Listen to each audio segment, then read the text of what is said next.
po, Steffi here. Welcome back to my channel. So, ang ating tarot reading for today, for tonight, ay para po sa tambalang Punin. At kanina pa nasa-shuffle ang cards. Diyan sa kaliwa, para kay Janine. And of course, sa kanan, para kay Paolo. Dagdagan ko lang ng shuffle.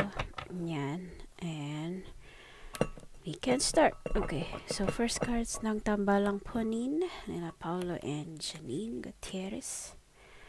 The Hermit and Chariot card. Okay. Chariot card ni Janine. Yan ang kanyang travel plans or madaming travel siguro. Yan ang kanyang journey. Or maaaring nakabili ng or bumili ng bagong sasakyan. Okay. Or maaaring nalilito dyan sa kung anong daan ng tatahakin. So, maaaring namimili sa dalawang choices kung saan ba pupunta. Okay? Or, very active, ma-action ang kanyang buhay ngayon. Maaaring trabaho ng trabaho. Hermit card naman ni Paolo. Ayan ang self-reflection. Kailangan mo na siguro mapag-isa or magpakalayo-layo para mapag-isipan ng mga bagay-bagay. Magkaroon ng illumination or masagot yung kanyang mga tanong ng mag-isa. Okay? Mari ding nagsisenti-senti bago matulog. Yan, nag-iisip ng malalim. Next, World card and the Fool. Fool card ni Janine. Oh, yan. So, it matches the first card. Yan ang kanyang pagiging adventurous. Kaya naman madami siyang biyahe dyan sa first card. Okay, new beginnings, new start, new hope, ayan. New opportunities, taking the leap of faith, ayan, ganun siya ka-adventurous. World card naman ni Paolo, o diba, maaari siyang mag-travel around the world, or maaring meron siyang nakompleto or natapos, maaring lesson, studies, or whatever na merong completion. Okay? So, maring nakompleto na niya ang kanyang maring journey dyan. Kung hermit man, naging hermit man siya, maring natapos na niya yung kanyang kumbaga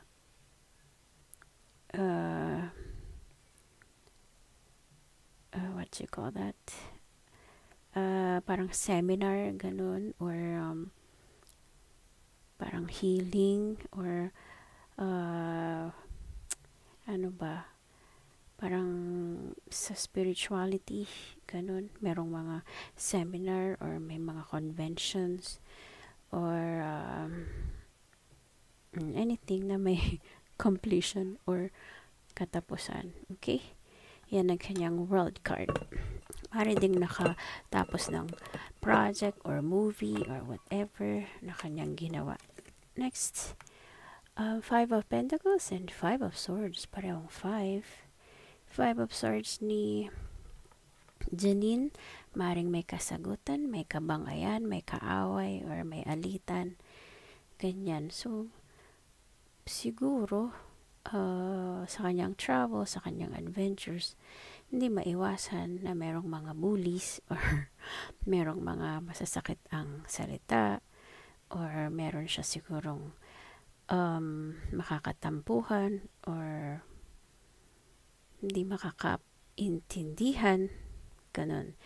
Ito naman kay Pao, maaring ito ay loss, maaring nalugi, or merong nawala sigurong kaperahan, ganyan, parang left out in the cold, ano pa, or maaring may sakit lang, kaya isolated siya, or nag-worry.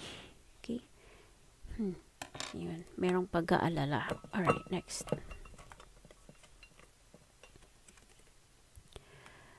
Three of Wands and High Priestess. High Priestess card ni Janine. Ayan ang pagiging very intuitive, or maaring malakas ang kanyang pakiramdam ngayon. Nakikiramdam. Okay. Yun, siguro dahil dito sa mga bullies or kung ano man itong bangayan na iyan, nakikiramdam muna siya. Okay? Mataas ang kanyang intuition. Ngayon, Three of Wands naman ni Paolo, nakatingin sa malayo, maraming travels, or magta-travel pa lang. Ayan. Or kung meron mang loss dito, kung kaperahan man ng loss, gusto niyang bumawi, kaya siguro mag-i-invest pa. Gusto niyang mapalawak yung kanyang business, or madagdagan yung kanyang mga business or investments.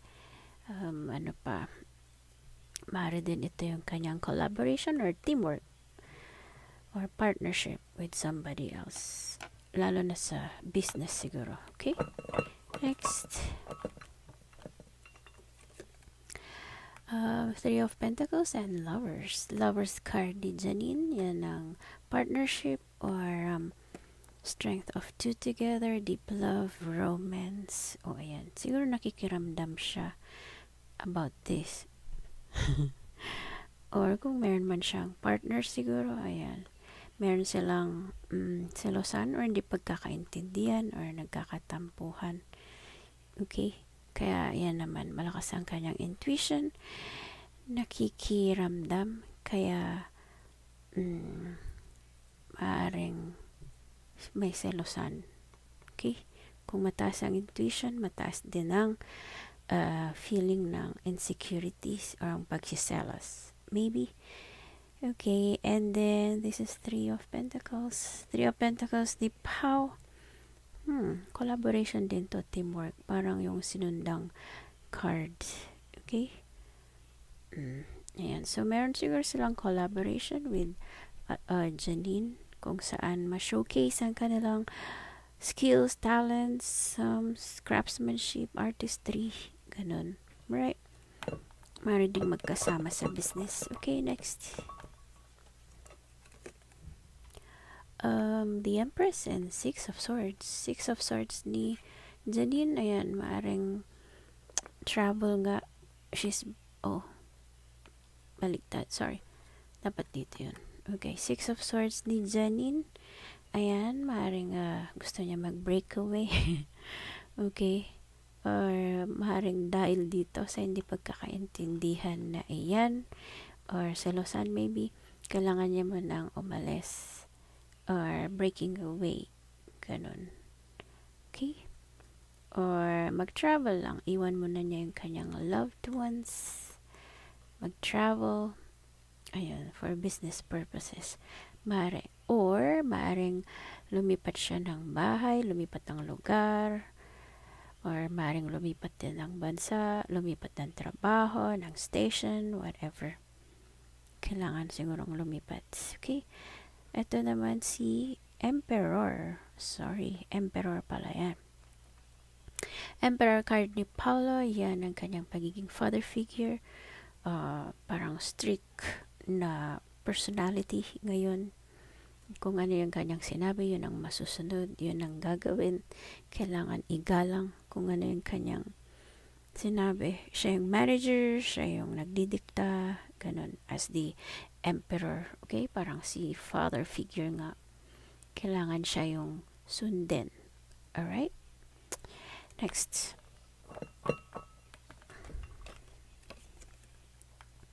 Eight of Pentacles and Nine of Cups. Wow, Nine of Cups ni Janine, sorry, ay ang kanyang wish card, na kung saan, ano man yung kanyang wish, granted daw, sabi ni Nine of Cups. Happiness, material possessions, o ganun. Ano pa, contentment, yan naman ang promise ni Nine of Cups. Wishes coming true, ganun, material abundance, good health, o diba? Eight of Pentacles naman ni Pau. Ito naman ang kanyang enjoyment or pagiging contented or masaya sa trabaho. Kaya naman madaling-madali para sa kanya yung kanyang ginagawa. Gamay na niya, expert na siya doon. Kaya naman ito, sinundan niya si Emperor dahil yun, parang siya yung kailangan sundin dito sa kanyang work dahil expert na siya doon. Siya yung may mastery, kaya siya yung masusunod. Okay? O ayan, happy siya sa kanyang ginagawa. Ano man yun. Maring business, maaring din yung kanyang trabaho. Okay? So, next cards. Oh, King of Pentacles and Wheel of Fortune. Wow, ang ganda naman. After ng wish granted para kay Janine. O, Wheel of Fortune naman ngayon. O, diba? Yan ang kanyang fortune, ang luck. What else? Breakthrough, turning points. Okay, na parang yung gulong ng buhay kung dati. Or before, nasa ilalim siya, ngayon naman, nasa tuktok, namamayagpag. Siya naman yung nangingibabaw. Okay. And then, King of Pentacles ni Pao, o yan, parang the Emperor na nakaupo sa kanyang trono. Mastered na niya ang kanyang business. Kaya very wise, very practical. May dunong, very solid sa kanyang ginagawa or sa kanyang business. Okay? Next. Oh, last card. Okay. Last card na po para sa tambalang Ponin. Two of Wands and Eight of Pentacles. Okay. Eight of Pentacles ni Janine. O, yan. Pareho sila. Tabla. Meron sila pareho na nag-enjoy sila sa trabaho. Mahal na mahal nila yung work. Kaya happy sila doon. Very easy. Sisiw na lang para sa kanila. Gamay na gamay. Expertise na nila ang kanilang trabaho. Or ano man yung kanilang ginagawa. Mari din yung kanilang business. Okay? Two of Wands naman ni Pao, nakatingin pa rin sa malayo. Maaring travel plans ito. Or making a choice. Or namimili sa kanyang choices. Usually, dalawa. Pero kailangan isa lang yung manaig or isa lang yung manalo sa kanyang choices. Or maaari din namang meron siyang hinihintay. Naghihintay ng resulta. Okay? Mayroong naghihintay siguro ng resulta sa kanyang trabaho. Maaari din sa kanyang travel. Okay? So, first card ni Janine, kanyang mga travel plans or maaring nakabili nga ng sasakyan. And last card, ang pag-enjoy sa trabaho or happy siya sa work. Ganon. Sisiw para sa kanya, madaling-madali, expert na siya doon. Okay? First card naman ni Pao, yan, ang self-reflection or ang kailangang mapag-isa muna para mapag-isipan ng mga bagay-bagay, okay? Para masagot ang mga katanungan. Last card, ang nakatingin sa malayo, merong hinihintay na resulta or maaaring mag-travel or maaaring namimili sa kanyang choices. Okay? So, yun po yung tarot reading ng Tambalang Ponin. I hope you enjoyed and thank you so much for watching. Again, please don't forget to like and subscribe to my channel. Abangan nyo po yung susunod nating tarot reading or click anywhere around the screen para mapanood pong next na video. Shout out to my best ever family. Love and love to all. Bye for now.